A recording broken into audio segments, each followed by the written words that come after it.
Now, this is Himachal. Let's quickly bring in Himachal, move out from Gujarat and look at Himachal. So, three pollsters, PMark, ETG and Jan Ki Baat. In Himachal, again, 32 is the lower band for the BJP and 40 is a higher band. So, it's an 8-seat band, but they are within vicinity of forming government. Even in that scenario where they could just fall short as far as the Jan Ki Baat survey is concerned, they still have the opportunity to just make to that halfway mark. It will be a mad scramble. But for the Congress party, it's only one pollster in Jan Ki Baat which has put them bang on the halfway mark at 34 at the higher band, and the lower band is about 27. Interesting that the AAP, most of the pollsters believe, will not break into the leaderboard here, Zaka.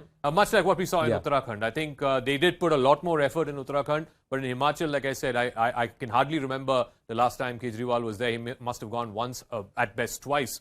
He was always in Gujarat, at least 2 or 3 times a week. Here again, I think it's safe to say that all 3 exit pollsters are saying that the BJP will take that state. The question is, by what margin? Will it be a 4-5 seat comfortable margin, or will they be scrambling around that halfway mark of 34, 35? And will they need the help of some of these independents? And like Maria said, the independents, whoever wins, will tend to sort of gravitate towards the ruling party, in this case the BJP, whoever is at pole position. But I think, and I'd like to add this caveat, in small states, what the pollsters get wrong most often is the others category. And that's what they got wrong in Uttarakhand, which is why, you know, the win of the BJP, everyone was saying a similar picture in Uttarakhand as well. It'll be neck and neck. You know, BJP will be just about there and so will Congress. But eventually when the results came, BJP was very, very comfortable. I think it was 40-45 seats that the BJP had won eventually in that state. What they underestimated was the rebel factor and the fact that the rebels would eat into the BJP's vote. That did not happen in Uttarakhand.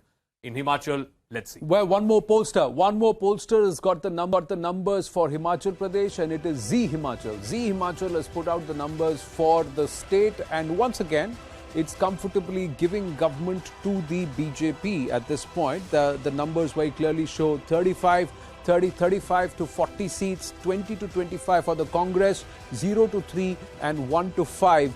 Compare that to the 2017 results. Is there a bit of an attrition for the BJP? Yes, but are they still beyond the halfway mark? Yes. So once again, the trend largely, Zaka and Maria, is that the BJP is in a position to form government. They will hold on. Yes, and that means Sarkar nahi badlegi, Riwaz badlega. That is happening.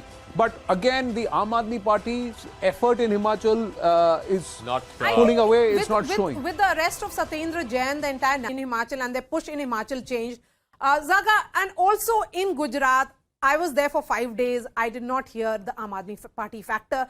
Perhaps Surat local body elections may be be seen as an aberration now. 20 seats, 27% vote, but that will be seen as a very localized election, and also perhaps people wanted to send a message that abhi assembly hone wala hai, aap apne sare, you get your boxes right, correct? And it's the Congress which is the story. Which is the story. You know, Rahul Gandhi started that big rally in Himachal, you know, and there was talk about. And Priyanka was extensively campaigning. Priyanka was campaigning there. The sentiment factor, because traditionally Himachal has been P.K. Dhumal versus Veerbhadra Singh. So two big icons, both of them largely not available. Veerbhadra Singh, sad demise. But that sentiment also has not worked on ground. There is something else which has worked, which is actually manifesting if you look at the polls. I think so. I think, the fact that in a state where every 5 years the government has changed, if the BJP were to come back to power, it doesn't matter whether you're 36 or 40, the fact is you're back in power. Yes. Satta aapke paas wapas aa gayi hai. So if that were to happen, like in Uttarakhand, they're actually changing this sort of 5-year change of government. So the Z survey is out. Now we've got the India TV survey, and the India TV survey also, ladies and gentlemen, at this point says 35 to 40 seats for the BJP. So the Z survey, Himachal, and the India TV survey almost mirroring each other.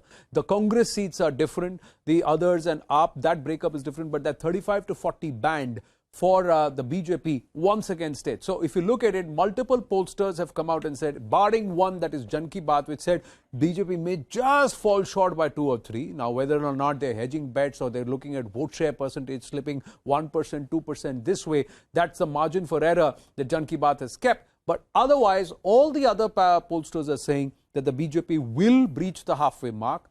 get into the right side of forming government. And beyond that, if they consolidate, we'll have to wait and watch. Now, somehow, this rings and this is deja vu.